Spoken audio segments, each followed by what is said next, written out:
Welcome to the next lecture of health and disease. Today we are starting with the next side heading given as 10.6 drug abuse.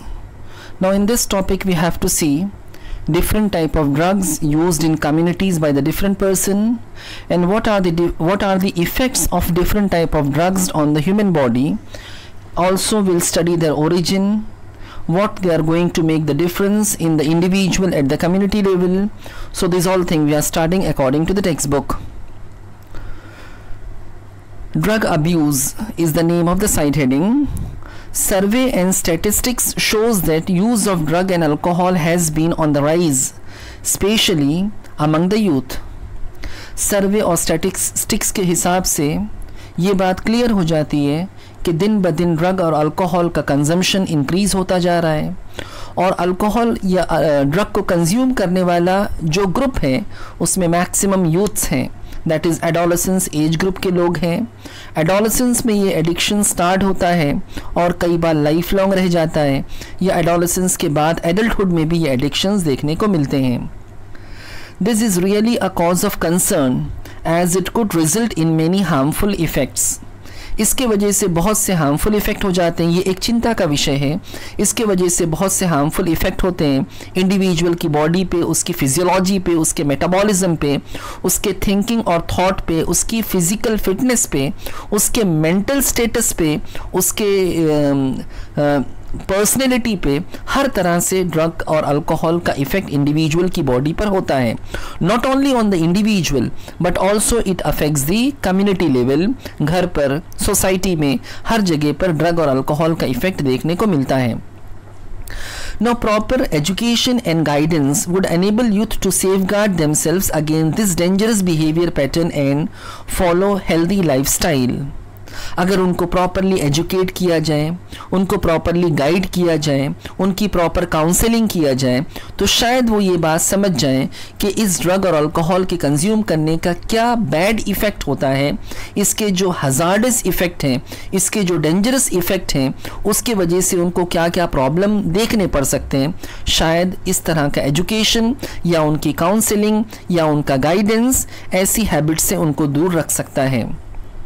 Now, the different type of drugs which are commonly used in community, commonly जो abuse किए जाते हैं drugs, वो अलग अलग type के drugs हैं. जैसे ओपियोइड्स हैं, कैनाबिनॉइड्स हैं, अल्कलॉइड्स हैं, कोका है, कोकेन है. Different type of drugs are used in communities. तो इसमें से जो जो ड्रग आपकी टेक्स्ट बुक में मेंशन किया है उस ड्रग के हिसाब से हम डिस्क्रिप्शन स्टार्ट करते हैं. The first type of drug given in your book is opioid. Opioid, this drug binds to opioid receptor present in central nervous system and gastrointestinal tract. मतलब इस ड्रग का जो इफ़ेक्ट होता है मेनली वो central nervous system पर होता है और gastro intestinal tract that is alimentary canal पर होता है. इस ड्रग को रिसीव करने वाले, इस ड्रग को सबसे पहले रिसीव करने वाले, इसका इफ़ेक्ट दिखाने वाले जो रिसेप्टर्स होते हैं वो रिसेप्टर्स या तो हमारे सेंट्रल नर्वस सिस्टम में लोकेटेड हैं या फिर हमारे एलिमेंट्री कैनाल में यानी गैस्ट्रो इंटेस्टाइनल ट्रैक्ट में लोकेटेड हैं.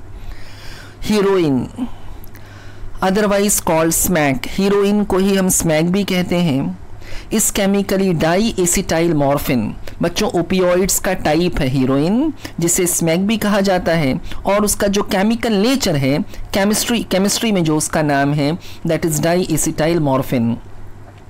Now this drug that is heroin is extracted from the plant. वो प्लांट जिस प्लांट से ये एक्सट्रैक्ट किया जाता है generally called as poppy plant. Poppy plant का latex is a secondary metabolite produced by the poppy plant. Latex एक white colour का विस्कस फ्लूइड प्लांट से सिक्रीट होता है, मिल्की वाइट फ्लूइड सिक्रीट होता है that is called as latex. तो poppy plant से निकलने वाले लेटेक्स से ओपियोइड यानी कि हीरोइन का फॉर्मेशन होता है. पॉपी प्लांट का साइंटिफिक नेम है पेपावर somniferum. You might have listened about the poppy seed. बच्चों poppy seed जो होती है उसे हम कंज्यूम करते हैं, इसको हिंदी में खसखस कहते हैं। खसखस सीड कई बार ड्राई फ्रूट्स वालों के यहाँ मिलती है या फिर ग्रोसरीज वालों के यहाँ मिलती है या फिर अलग अलग जगहों पर ये सीड्स कॉमनली अवेलेबल है। Consumption of seed of Poppy plant is allowed, मगर इससे बनने वाला जो ड्रग है, हीरोइन ड्रग जो इससे बनता है, that is illegal because it has adverse effect on the body. Poppy seed जो है ये हम कम्युनिटी लेवल पे, अपने घर लेवल पे यूज़ भी करते हैं। हाँ, इन सम कंट्रीज पॉपी प्लांट और पॉपी सीड पर ही रिस्ट्रिक्शन लगा हुआ है। नाउ हीरोइन, ये जो ड्रग है ओपियोइड का एग्जाम्पल है हीरोइन, जिसे डाईएसिटाइल मॉर्फिन हम कहते हैं। This heroine is depressant. Depressant मतलब ये हमारी बॉडी की एक्टिविटी को स्लो कर देगा, पूरी बॉडी को एकदम लूज और एकदम काम कर देगा। ये डिप्रेसेंट का काम करता है, मतलब नींद ला देगा, एकदम सुस्ती क्रिएट कर देगा।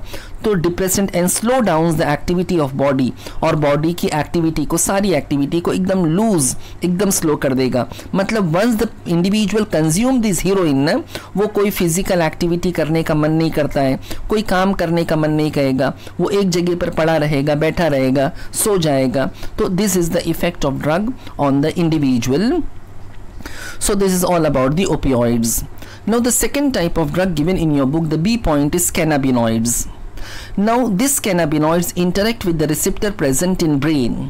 इसका इफेक्ट, इसके जो रिसेप्टर्स हैं वो हमारे ब्रेन में प्रेजेंट होते हैं, मतलब इस ड्रग का इफेक्ट डायरेक्टली ब्रेन पर होता है। Inhalation and ingestion of these substance, इस सब्सटेंस को यानी कैनाबिनॉइड्स को या तो इनहेल किया जाता है या इंजेस्ट किया जाएगा। Inhalation that is consuming from the nasal opening, नाक के थ्रू इसको इनहेल करते हैं, या फिर इंजेशन ओरल कैविटी से, माउथ से इसको खा लेते हैं, स्वेलो कर लेते हैं। Of these substance affects the cardiovascular system. अगर ऐसा ड्रग्स कैनाबिनॉइड को इनहेल किया जाए, इंजेस्ट किया जाए, इसके रिसेप्टर्स नो डाउट ब्रेन में है, लेकिन इसका इफेक्ट मेनली कहाँ पर होता है? कार्डियोवैस्कुलर सिस्टम पर होता है। Cardiovascular system that is heart और ब्लड वेसल का जो सिस्टम है, जिसे हम सर्कुलेटरी सिस्टम कहते हैं, which is one of the vital system present in our body, इसका इफेक्ट हमारे कार्डियोवैस्कुलर सिस्टम पर होगा। These are obtained from inflorescence and the part of cannabis sativa. Cannabis sativa नाम का जो प्लांट है, उस प्लांट के इन्फ्लोरेसेंस से, इन्फ्लोरेसेंस क्या है? It is a bunch of flower, it is a group of flower. तो जो फ्लावर का बंच होता है, कैनबिस सटाइवा के प्लांट में जो फ्लावर का बंच होता है, उस फ्लावर के बंच से कैनाबिनॉइड्स को एक्सट्रैक्ट किया जाएगा। अब इसी कैनाबिनॉइड्स के अलग अलग फॉर्म हैं, मतलब इसी प्लांट से, कैनबिस सटाइवा प्लांट से डिफरेंट टाइप के ड्रग्स मिलते हैं, depending upon the part from where they are obtained, depending upon the method how they are formed and process, उसके अलग अलग टाइप के ड्रग्स हैं। वो ड्रग्स के नाम यहाँ पर मेंशन किए। This all drugs comes under the same category of cannabinoids. ये सब के सब कैनाबिनॉइड्स हैं और ये सभी ड्रग कैनबिस सटाइवा प्लांट से ही एक्सट्रैक्ट होते हैं। मैरिजुआना, हशिश, चरस एंड गांजा, 4 ड्रग का नाम यहाँ पर मेंशन किया है। Marijuana, हशिश, charas and ganja are other different form of drug obtain from this plant. Same plant से ये अलग अलग टाइप के ड्रग्स ऑब्टेन किए जाते हैं। सो this all about the cannabinoids. The third drug given in your book is cocaine. This is an alkaloid obtained from coca plant. मतलब cocaine is extracted from Coca plant, जिसका scientific name है Erythroxylum Coca. It increase level of neurotransmitter dopamine. हमारे nervous system से, neuron से जो neurotransmitter secrete होता है dopamine नाम का, इस डोपामाइन के सिक्रीशन को कोकेन इंक्रीज कर देता है. कोकेन का इफेक्ट हमारे नर्वस सिस्टम पर होता है और ये न्यूरोट्रांसमीटर, न्यूरॉन के एंड से जो केमिकल सिक्रीट होते हैं, दैट इज़ न्यूरोट्रांसमीटर, उसके सिक्रीशन को ये इंक्रीज करता है. That neurotransmitter is dopamine. It excessive doses, अगर ज़रूरत से ज़्यादा कोकेन कंज्यूम कर लिया जाए, कॉजेज एक्सट्रीम हैप्पीनेस, ये हमारे फीलिंग्स को चेंज कर देता है, हैप्पी मूड कर देता है और अच्छा फील होता है. It is also responsible for causing irritability and paranoia. Now this paranoia is a new term for you. इसका मतलब क्या है, इसका डेफिनेशन मैं आपको बता रहा हूँ, listen carefully. Paranoia is the feeling that you are being threatened in some way, such as people watching you or acting against you, even though there is no proof that it's true. Once again, I am repeating the definition of paranoia. It is the feeling that you are being threatened. ये ऐसी feeling है जिसमें आपको ऐसा feel होता है कि आपको कोई धमकी दे रहा है, कोई टॉर्चर कर रहा है, कोई आपको वॉच कर रहा है, किसी भी तरह से आप पे नज़र रखे हुए, such as people watching you और एक्टिंग अगेंस्ट यू. लोग आपके अगेंस्ट में हैं, आपके ख़िलाफ़ हैं. Even though there is no proof that it's true, हालांकि वो सच नहीं होता और उसके सच होने का कोई एविडेंस भी नहीं होता है, बट स्टिल ऐसी फीलिंग डेवलप होती है. कोकेन के कंज्यूम करने के बाद ऐसी फीलिंग का डेवलप होना is quite obvious. Now the next side heading given in your textbook is hallucinogens. Now what is hallucinogens? Hallucination का मतलब मैंने आपको पहले लास्ट लेक्चर में बताया था. It is also called as mind expanding drug. This drug is particularly responsible for daydreaming, सपने दिखाने वाला. सोच में इंसान इतना ज़्यादा इन्वॉल्व हो जाता है कि वो चीज़ उसे दिखने लगती है, नज़र आने लगती है, उस चीज़ को वो फील करने लगता है. Hallucination are unreal perception. It is unreal perception. वो परसेप्शंस हमें मिलते हैं जो एक्चुअल में नहीं होते हैं. तो it is unreal perception of unreal object. जो ऑब्जेक्ट सामने नहीं है उसका परसेप्शन हमें मिलता है due to the disorder of nervous system. Now this hallucinogens, that is the drug responsible for causing hallucination, is called as hallucinogens. The drug responsible for causing hallucination is called as hallucinogens, are alkaloids causing daydreaming. Now the examples are given: lysergic acid and cannabis. The two main drugs are considered as hallucinogens. That means they have hallucinogenic property. They are hallucinogenic in nature. They are hallucinogenic substance. Now two more example is given in the next line: Atropa belladonna and Datura species. Atropa belladonna and Datura species also have hallucinogenic property. Now the next part is addiction and dependence. Now what is addiction and dependence? I am going to explain. Addiction is a psychological attachment of certain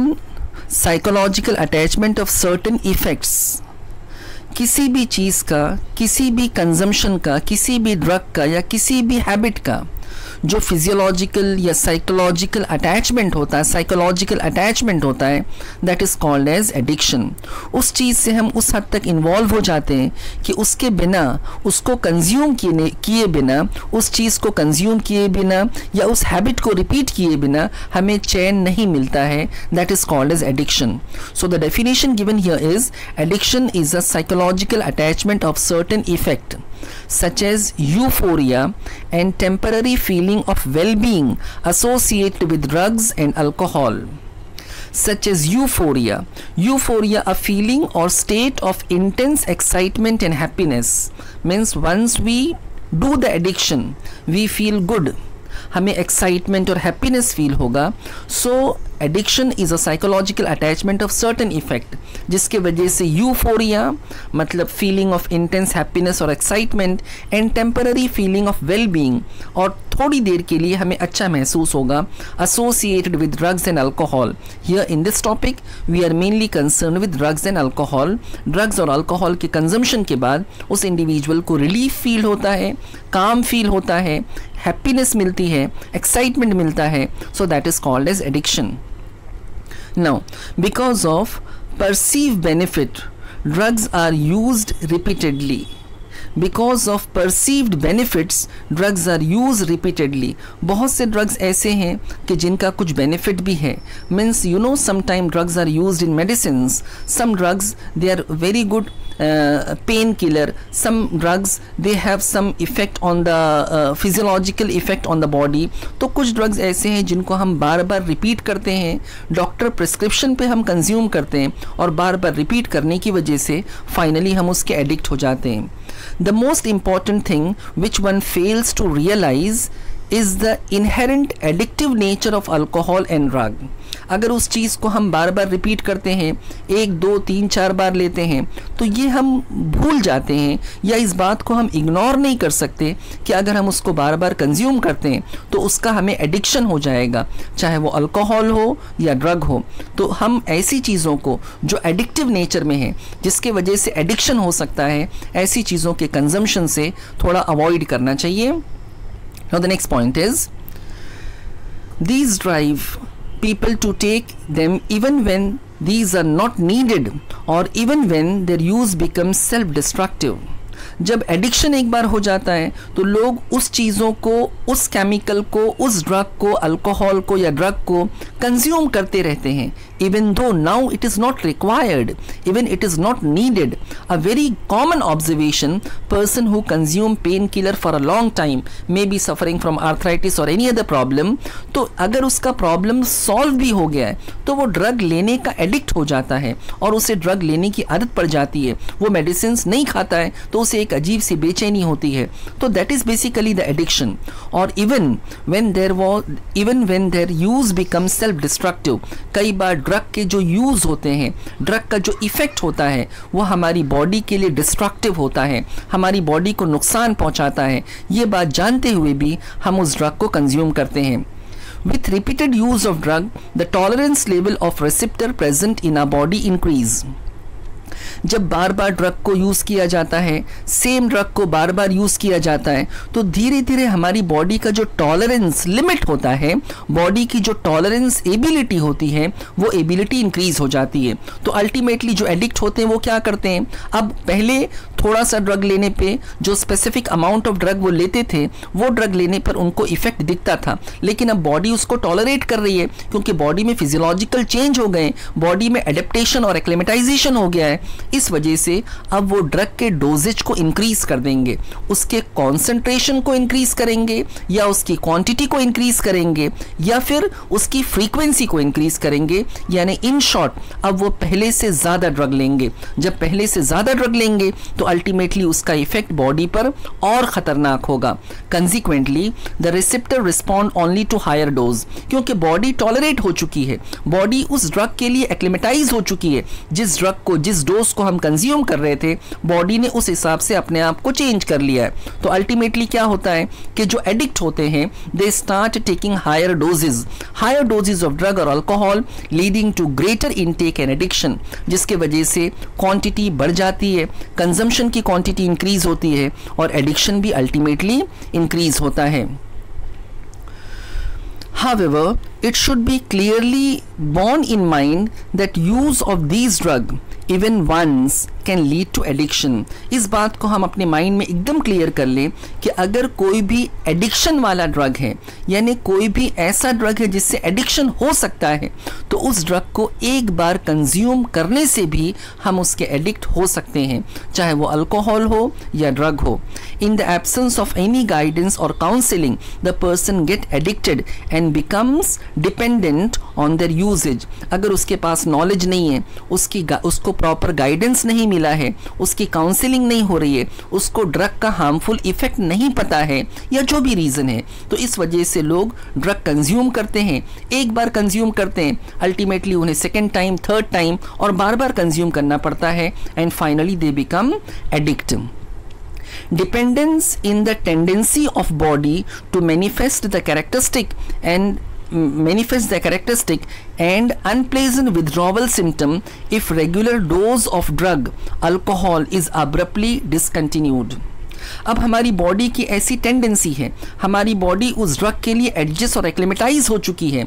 अगर वो drug हमें ना मिला या वो drug को का proper concentration हमें ना मिला, या उस ड्रग को किसी वजह से हम कंज्यूम नहीं कर पाए, जो एडिक्ट है वो कंज्यूम नहीं कर पाए, तो फाइनली ड्रग न मिलने की वजह से अब उसकी बॉडी में अलग सिम्टम्स, अलग टाइप के प्रॉब्लम्स देखे जाते हैं. That is called as withdrawal symptom.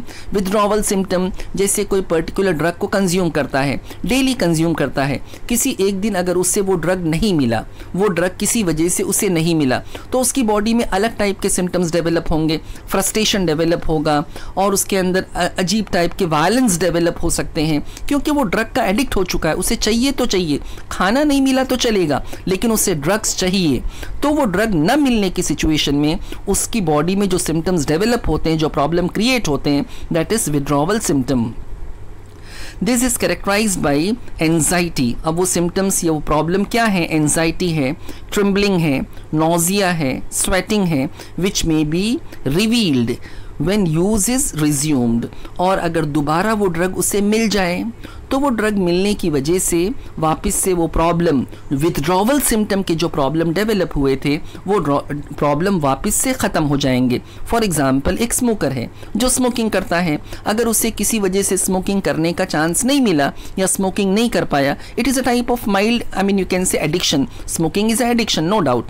तो उसके अंदर एक फ्रस्ट्रेशन, एक इरिटेशन डेवलप होता है, और एक बार उसने स्मोकिंग कर लिया तो वो वापस से काम हो जाएगा, वो सिम्टम्स चले जाएंगे, वो नॉर्मल हो जाएगा, तो उसकी बॉडी वापस से नॉर्मल कंडीशन में रिज्यूम हो जाएगी. सो this all thing is given about the addiction and dependence. Now the next side heading is effect of drug and alcohol abuse.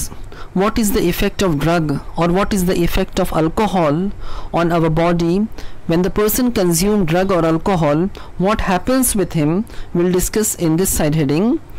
The immediate adverse effect of drugs and alcohol abuse are manifested in the form of reckless behavior, vandalism and violence. Now what is reckless behavior? Something that is done foolishly, carelessly or without thinking about the consequence.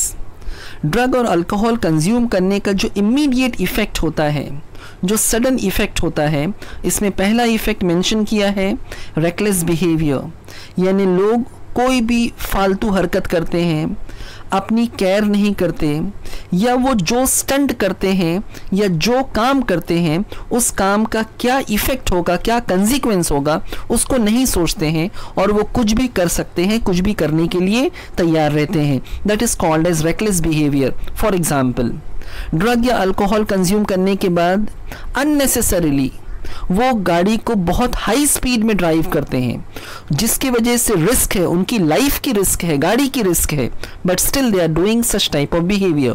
That will be the example of reckless behaviour. वो कोई भी ऐसी activity कर सकते हैं जिससे उनको भी नुकसान हो सकता है, जिसकी कोई ज़रूरत नहीं है, वो आगे का नहीं सोचते हैं कि इसका क्या कंसिक्वेंस होगा. Second point is vandalism. Action involving deliberate destruction of or damage to public or private property. मतलब वो पब्लिक प्रॉपर्टी या प्राइवेट प्रॉपर्टी को डेलिबरेटली नुकसान पहुंचाते हैं, बिला वजह नुकसान पहुंचाते हैं. ड्रग और अल्कोहल कंज्यूम करने के बाद वो इस तरह की एक्टिविटी को परफॉर्म कर सकते हैं. That is called as vandalism. वो पब्लिक प्रॉपर्टी या फिर जो गवर्नमेंट प्रॉपर्टीज़ हैं, कोई भी एग्जांपल, रास्ते के बस स्टॉप को डिस्ट्रॉय करना या उसको डिस्ट्रक्शन पहुंचाना, या पब्लिक ट्रांसपोर्ट में नुकसान पहुंचाना, या किसी प्राइवेट प्रॉपर्टी को नुकसान पहुंचाना, किसी भी तरह का वो नुकसान करेंगे, नुकसान पहुंचाएंगे. That is called as vandalism. And violence, हम जानते हैं वो किसी भी तरह का वायलेंस भी कर सकते हैं. So that is the consequent effect of drug, a sudden effect of immediate adverse effect of drug consumption. Excessive dose of drug may lead to coma and even death due to respiratory failure. अगर किसी ने drug को ज़रूरत से ज़्यादा consume कर लिया तो एक्सेसिव डोज यानी ज़रूरत से ज़्यादा कंज्यूम करने की वजह से रेस्पिरेटरी फेलियर हो सकता है, वो सांस नहीं ले पाएगा, हार्ट फेलियर, उसकी हार्ट बीटिंग स्टॉप हो जाएगी और even cerebral haemorrhage, that is उसके ब्रेन में जो ब्लड वेसल्स हैं वो इंटरनली रप्चर हो जाएंगी, ब्रेन में ब्लीडिंग स्टार्ट हो जाएगी, जिसके वजह से सडन डेथ भी हो सकती है या इंसान प्रोलॉन्ग्ड कोमा में भी जा सकता है। अ कॉम्बिनेशन ऑफ ड्रग और their intake along with alcohol generally results in overdose and even death। अभी कोई ड्रग एडिक्ट है और वो अल्कोहल भी कंज्यूम कर रहा है, तो ये दोनों का जो कंबाइंड कंजम्पशन होता है ये और भी ज़्यादा डिस्ट्रक्टिव हो सकता है।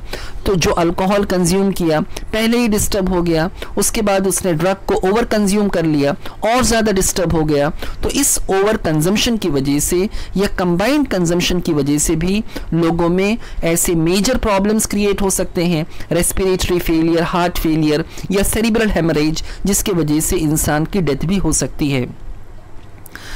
Now the next part, the most common warning science of drug and alcohol abuse. जो लोग ड्रग और अल्कोहल कंज्यूम करते हैं उसकी जो वार्निंग साइंस बॉडी पे दिखाई देती हैं, उसके जो सिम्टम्स दिखाई देते हैं, the most common warning science of drug and alcohol abuse among youth include drop in academic performance. उनका जो एकेडमिक परफॉर्मेंस है, चाहे वो एज अ स्टूडेंट हो या एज अ सर्विसमैन हो, जो भी उनका परफॉर्मेंस है, पर्टिकुलरली अगर वो स्टूडेंट हैं, स्कूल या कॉलेज के स्टूडेंट हैं, यूनिवर्सिटी के स्टूडेंट हैं, तो जो उनका एकेडमिक परफॉर्मेंस है, जिस तरह से वो अब तक परफॉर्म कर रहे थे, जो उनका रिजल्ट था, वो परफॉर्मेंस लो हो जाएगा। Unexplained absence from school college, बिना किसी रीज़न के, बिना बताए हुए वो स्कूल और कॉलेज एब्सेंट करेंगे, क्लासेस मिस करेंगे, प्रॉपर अटेंडेंस नहीं होगी, वो अटेंड नहीं करेंगे। Lack of interest in personal hygiene, वो पर्सनल हाइजीन पे भी ध्यान नहीं देंगे। As we know hygiene is very important for healthy life, तो वो अपनी साफ़ सफाई पे भी ख्याल नहीं रखेंगे, वो अपनी पर्सनल हाइजीन को भी मेंटेन नहीं करेंगे। विथड्रॉवल, वो हर काम, हर वो रिस्पॉन्सिबिलिटी, हर वो काम जो उनकी रिस्पॉन्सिबिलिटी है, वो उस रिस्पॉन्सिबिलिटी को एक्सेप्ट नहीं करेंगे, वो उस रिस्पॉन्सिबिलिटी से अपने आप को विदड्रॉ करेंगे। आइसोलेशन, अपने आप को वो आइसोलेट रखेंगे, वो लोगों के साथ, सोसाइटी के साथ, घर के मेंबर के साथ, फ्रेंड्स के साथ रहने से ज़्यादा अकेले रहना पसंद करेंगे। वो आइसोलेशन में अपने घर में या कहीं पर भी अकेले बैठे रहेंगे, उनको लोनलीनेस पसंद आएगा, आइसोलेशन पसंद आएगा, उनको पब्लिक का साथ या फ्रेंड सर्कल या डिस्कशन करना, ऐसी चीज़ें पसंद नहीं आएंगी। डिप्रेशन, कई बार वो छोटी छोटी बात से डिप्रेस हो जाएंगे, डिप्रेशन में चले जाएंगे।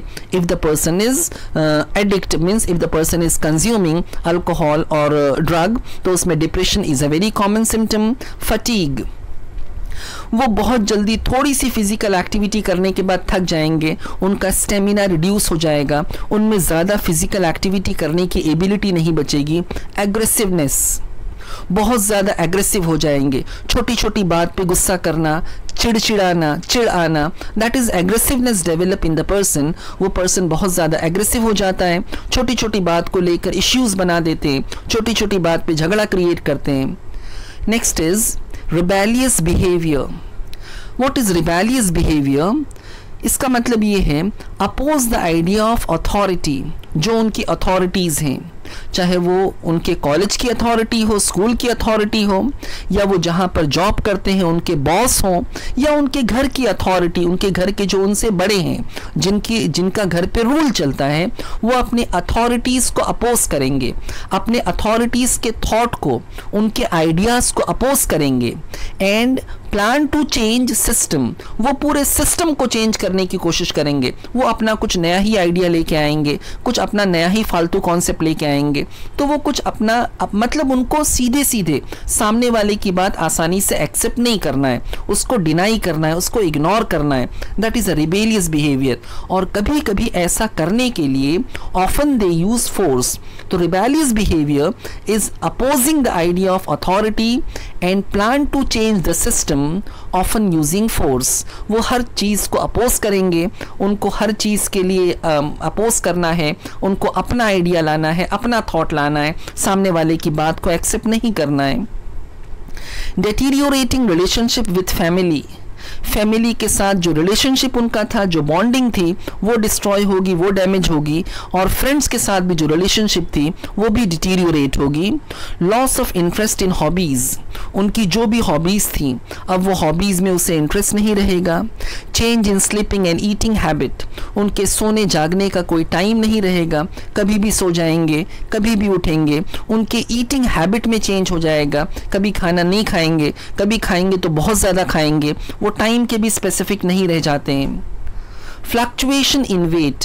उनका वेट भी स्टेबल नहीं होगा. सम टाइम वेट गेन होने लगता है, कभी कभी सडन वेट लॉस होता है. Sudden fluctuation in the weight again is a warning sign that the person is consuming drug और अल्कोहल.